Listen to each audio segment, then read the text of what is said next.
రెండోది ఏపీఎన్ఆర్టీఎస్ ద్వారా చనిపోయిన డెడ్ బాడీస్ మనోళ్ళు ఎన్నో విధాలుగా కరోనా టైంలో అంటే మీకు తెలుసు, కరోనా ఉన్నోళ్ళు ఎవరు ఏం చేయలేం, ఎక్కడెక్కడే ఖననం చేస్తూ ఉన్నారు.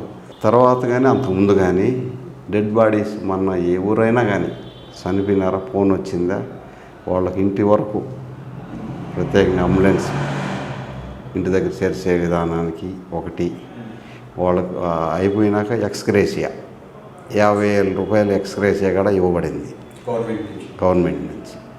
అది ఒకటి చేయగలిగాము.